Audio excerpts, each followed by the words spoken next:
2019 ఎన్నికల ముందు వివేకానంద రెడ్డి హత్య ఒక ఉదాహరణ. ఆ రోజు నేనే ముఖ్యమంత్రి, ఇప్పుడే నాయకులందరూ ఉన్నారు. ఎన్నికల్లో చాలా బిజీగా ఉన్నాం. సీట్లు పంపిణీలో తెల్లవారితో నిద్రలేస్తే వార్త సాక్షి పేపర్లో గుండెపోటుతో చనిపోయాడు. నేను కూడా నమ్మాను. నేను ఎప్పుడు ఒక అనుమానంగా చూస్తాను. ఏ విషయం మీరు చెప్పినా చెవిలో పెట్టుకుంటూనే ఇంకొక చెవిలో ఆలోచిస్తూ ఉంటాను.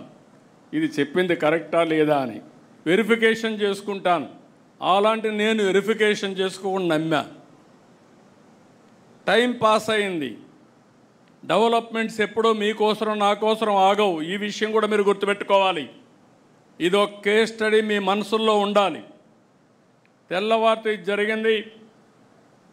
ఎవరైతే చేసిన వ్యక్తులు జాగ్రత్తగా ఉన్నారు, ప్రణాళిక రచించుకుంటున్నారు, మనం మాత్రం కంట్రోల్ చేయాల్సిన వ్యక్తులం ఏమరపాటుకు గురయ్యాం.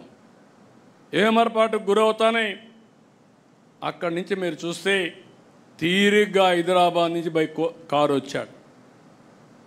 ఆయన కుమార్తె అడిగింది పోస్ట్ మార్టం చేయమని. అప్పటికే బాక్స్ కూడా రెడీ అయిపోయింది.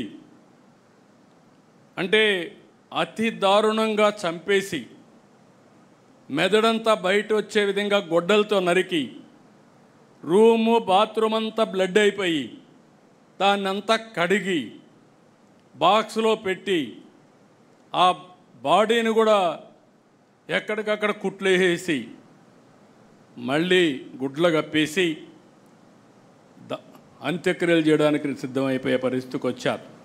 అప్పుడు తీసుకుపోయి పోస్ట్ మార్టం చేస్తే ఇమ్మీడియట్గా ఇది గొడ్డలు వేయటం తేలిన 5 నిమిషాల్లో మాట మార్చేసి నా తండ్రి చనిపోయాడు, ఈరోజు మా బాబాయిని కూడా చంపేశారు, నేను అనాథ అయిపోయానని చెప్పితే ఈ రాష్ట్రం నమ్మింది. మనం మోసపోయాం.